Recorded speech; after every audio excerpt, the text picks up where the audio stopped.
What if I told you the swelling in your legs and ankles isn't just something you have to live with after 60, but a warning sign your body has been quietly sending for years?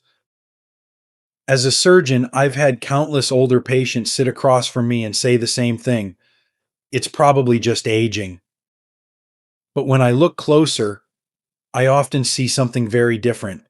Early changes in circulation that, if ignored, can slowly lead to stiffness, loss of balance, and even reduced independence. Here's what concerns me most. This kind of swelling doesn't usually start as pain. It starts subtly. Tight shoes, sock marks, a heavy feeling by the evening. Easy to dismiss, easy to overlook, until one day, simple things like walking, standing, or even getting out of bed don't feel the same anymore. But the truth is, in many cases, your body isn't asking for medication, it's asking for movement. And today, I'm going to show you 5 simple movements that can help your body naturally push fluid out of your legs before those small warning signs turn into something much harder to reverse. Before we dive in, if you haven't subscribed yet, I recommend you hit that button and turn on the bell so you never miss another health tip made just for you. If you enjoy this video, type 1 in the comments. If not, type 0 to let me know how I can make better content for you. 1. The heel raise pump, the most overlooked fix for swollen legs. It may surprise you, but the real reason your ankles swell by the end of the day isn't always your heart, your kidneys, or even your salt intake. It's often something much simpler. Your calves have quietly stopped doing their job. I've seen this pattern again and again in older adults across the US, especially those who spend more time sitting, watching TV, reading, or even just resting more than they used to. What happens is this: your lower legs rely on a natural pump system driven by your calf muscles. Every time you walk or move, those muscles squeeze your veins and push fluid back up toward your heart. But when that movement slows down, fluid begins to settle in your ankles and feet. That's when you notice tight shoes, sock marks, or that soft swelling that wasn't there in the morning. Now, here's the good news. This is one of the easiest problems to start correcting today. Sit in a firm, stable chair, something you already have at home, like your dining chair or favorite armchair. Place both feet flat on the floor, about hip width apart. Keep your back upright, not stiff, just comfortably supported. Now, slowly lift your heels off the ground while keeping your toes firmly planted. You should feel your calf muscles gently tighten. Hold that position for about 3 seconds. Don't rush it. Then slowly lower your heels back down. That's 1 repetition. Start with 10 repetitions, then gradually work your way up to 15 or even 20 as it becomes easier. The key here is not speed, it's control. Moving too quickly won't activate the pump effectively. Think of it like gently squeezing a sponge to push water out, not shaking it. This movement is especially powerful when done after long periods of sitting. For example, if you've been watching a 1-hour TV show, that's your cue. Or after a car ride, a meal, or even a phone call where you've been seated for a while. These are the moments when fluid is most likely pooling in your lower legs. Now, there are a few important things to keep in mind. If you feel pain, not just mild muscle effort, but actual discomfort, pause and adjust. You can reduce the height of the lift or rest between repetitions. And if you have severe swelling, open wounds, or a known vascular condition, it's important to check with your doctor before starting. But for most people over 60, this simple movement can begin to reduce that heavy, tight feeling in the legs within days. Not because it's a trick, but because you're restoring a natural function your body depends on. And here's something most people don't realize. If this calf pump stays inactive for too long, it doesn't just cause swelling, it slowly affects your balance, your walking confidence, and even your independence. But what if I told you there's another simple movement that works deeper, almost like unlocking fluid that's been stuck for years? If you're still watching and finding these insights helpful, please comment number 1 below to let me know you're with me. Now let's move on to point number 2. 2.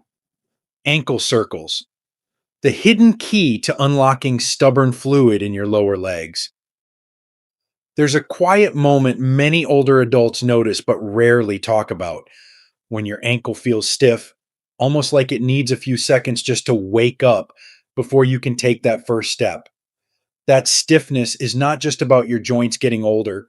It's often a sign that fluid and circulation are no longer moving the way they should.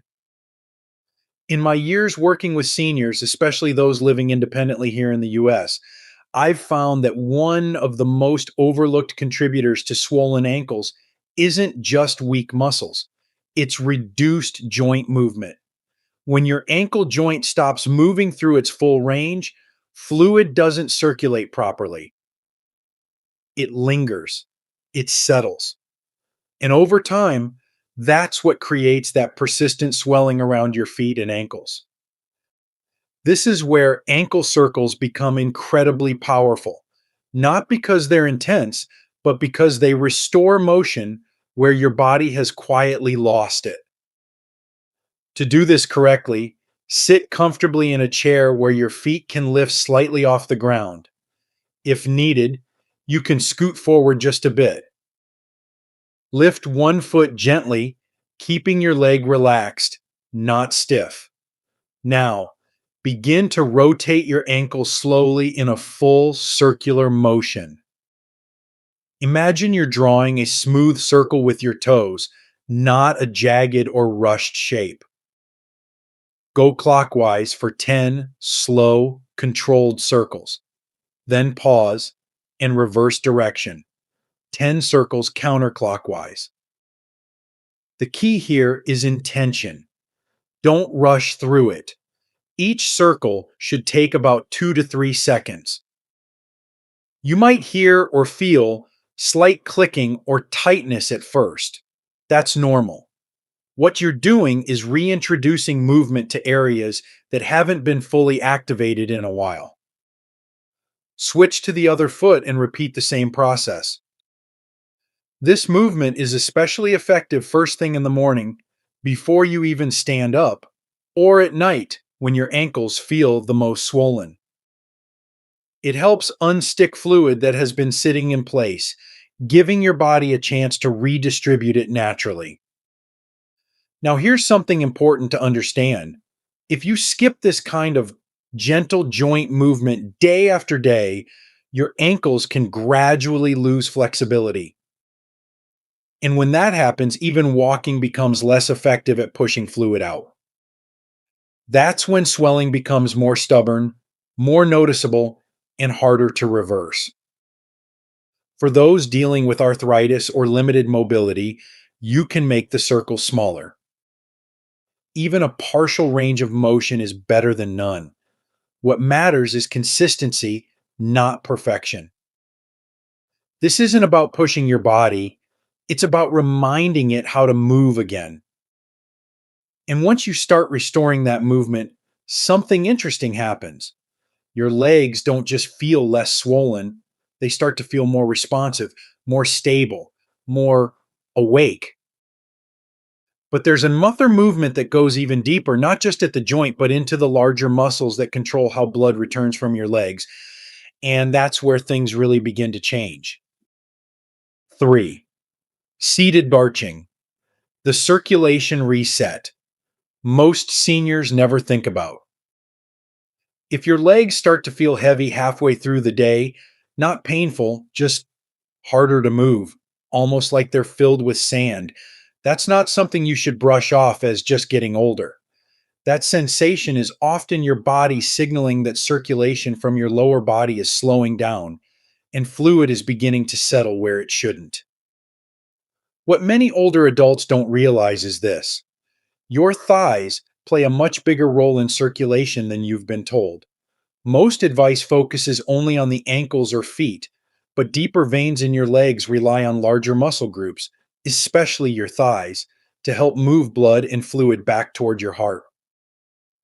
When those muscles stay inactive for too long, especially during long periods of sitting, everything below them begins to feel the effects. That's where seated marching becomes one of the most effective and practical movements you can do at home. Sit upright in a sturdy chair with your feet flat on the floor. Let your hands rest gently on your thighs or the sides of the chair for support. Now, slowly lift one knee towards your chest, not as high as possible, just to a comfortable level where you feel your thigh engage. Hold it there for about 1 second, then lower it back down with control. Immediately switch to the other leg. Continue alternating legs in a slow, steady rhythm, almost like you're marching in place while seated. Start with 30 seconds, then build up to a full minute as your strength improves. The key here is not speed or force, it's consistency and control. Each lift should feel deliberate, not rushed. You should feel your thigh muscles working, but not straining. This movement is especially helpful for those who spend a lot of time sitting, whether it's watching television, using a computer, or simply resting more throughout the day. It reactivates circulation in the deeper parts of your legs, helping to move fluid upward instead of allowing it to pool in your ankles. Now, here's something important to keep in mind. If you find that one leg feels weaker or harder to lift than the other, that's valuable information. It often reflects imbalances in strength or circulation, and this movement can help gradually restore that balance over time. For safety, make sure your chair is stable and placed on a non-slip surface. If you feel dizzy or off balance, pause and rest. And if you've had recent hip or knee surgery, check with your healthcare provider before starting.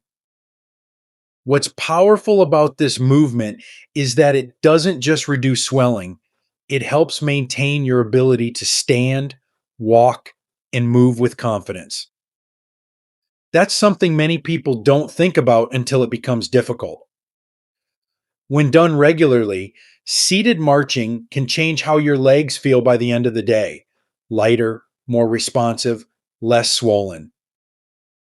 But there's still one method that works almost effortlessly, using gravity itself to pull fluid out of your legs, and most people completely overlook it. If you're still watching and finding these insights valuable, please comment number 1 below to let me know you're here. Now let's keep going with point number 4. 4. Wall leg elevation. Let gravity do the work your body can't anymore. By the time evening comes, do your socks leave deep marks around your ankles, or your shoes feel tighter than they did in the morning? That quiet swelling isn't random.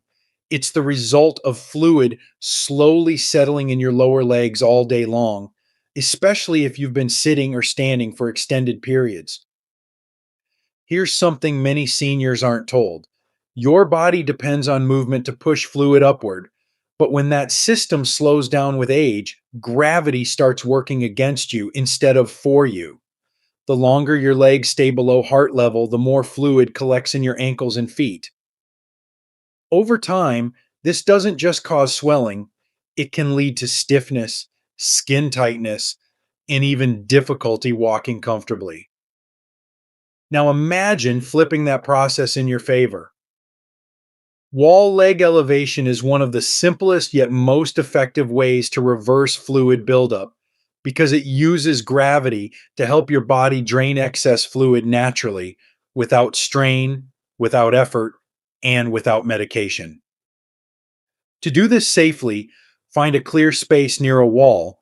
Your bedroom or living room works perfectly. Sit sideways next to the wall, then gently lie down on your back as you swing your legs up so they rest vertically against the wall. Your hips should be close to the wall, but not uncomfortably tight. Adjust until you feel supported. Let your arms rest comfortably at your sides, palms facing up if that feels natural. Now, simply stay in this position for 5 to 10 minutes. You don't need to force anything. Just breathe normally and allow your body to relax. Within a few minutes, you may begin to feel a subtle shift, less pressure in your ankles, a lightness in your lower legs. That's fluid beginning to move away from where it has been pooling all day. For those who find it difficult to get down to the floor, you can modify this by lying on a bed and placing your legs up against the headboard or stacking pillows under your legs so they are elevated above heart level. The goal is the same: give gravity a chance to assist your circulation. Now, a few important considerations. If you have lower back discomfort, slide slightly away from the wall or place a small pillow under your hips. If you experience tingling or numbness, bend your knees slightly to reduce tension. This movement is especially powerful at the end of the day, after long periods of sitting, traveling, or even light activity. It gives your body a reset, helping reduce swelling before it becomes more pronounced overnight. What many people overlook is this: when fluid stays trapped in your lower legs day after day, it doesn't just go away on its own. It can slowly affect your skin, your mobility, and your overall comfort. But when you start using gravity strategically like this, you're not just relieving swelling, you're restoring balance to your entire lower body. And yet, there's one final movement, small, almost effortless, that works deep within your lower legs, targeting the very pathways where fluid first begins to collect. And it might be the simplest one of all. 5, toe flex and point, the small movement that keeps fluid from settling. It's often the smallest movements your body depends on the most, and the ones people stop doing without even realizing it. One of the first things I notice when working with older adults is how little the feet actually move during the day. Not walking, many still walk, but the subtle motions in the ankles and toes that keep circulation active even at rest.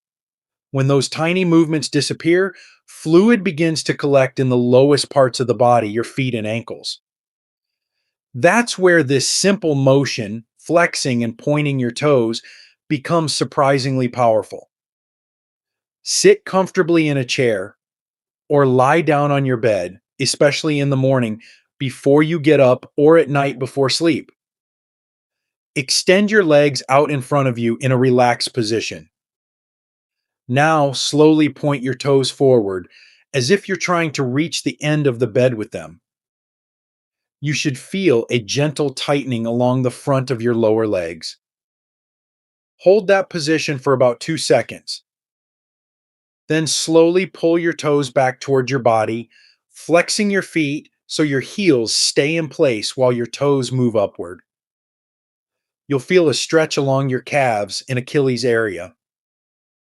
That's one full cycle. Repeat this motion slowly for 15 to 20 repetitions. The pace matters more than the number. Each movement should be controlled, smooth, and intentional. Avoid snapping or rushing through it. Think of it as guiding fluid through your lower legs rather than forcing it. Now, here's why this works. Your lower legs are filled with small vessels that depend on regular movement to keep fluid circulating. When you're asleep or sitting still for long periods, those pathways slow down. Fluid begins to settle, especially overnight. That's why many seniors notice their feet feeling stiff or swollen first thing in the morning. This simple toe movement reactivates those pathways before you even take your first step.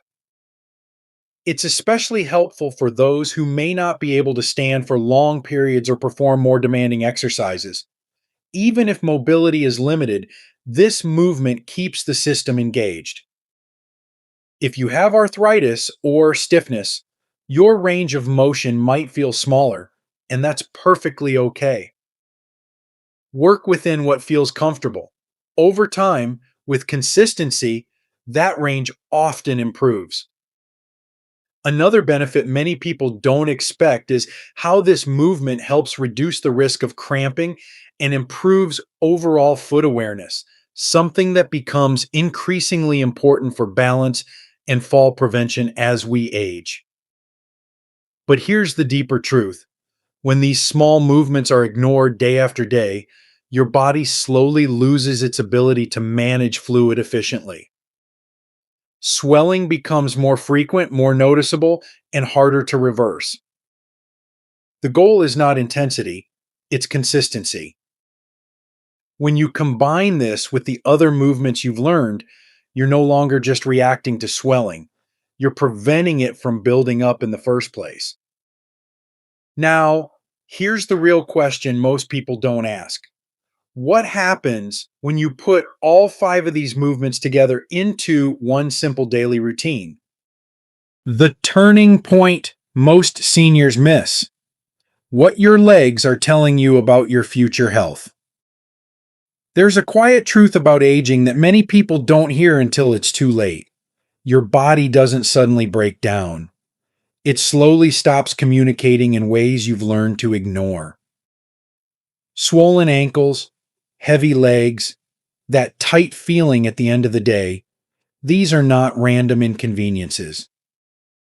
They are early signals.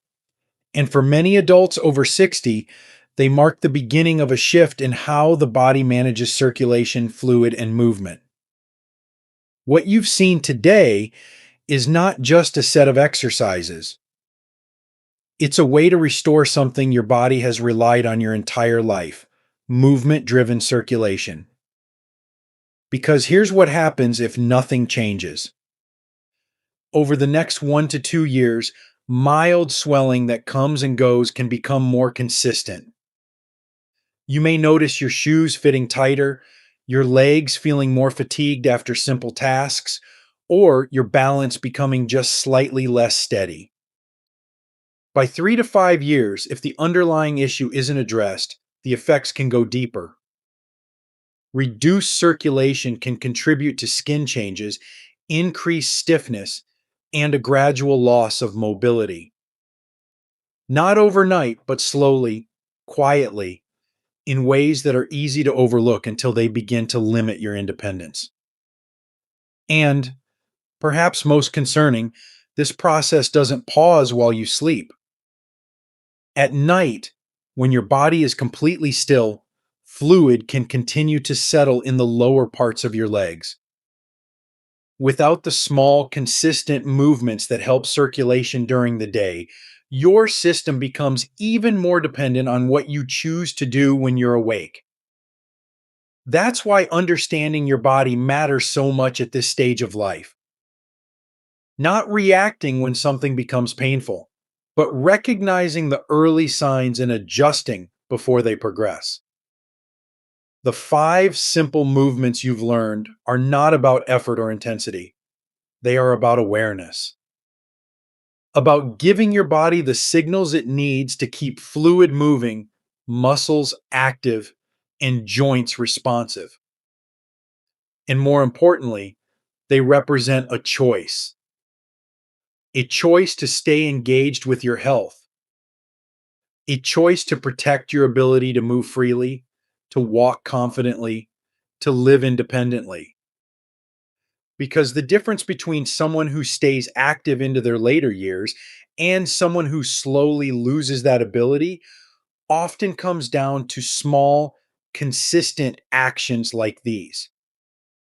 Not perfection, not long workouts, just daily attention. Your body is still capable of adapting, even now, but it responds to what you do consistently, not occasionally. So the real question isn't whether swelling can be reduced.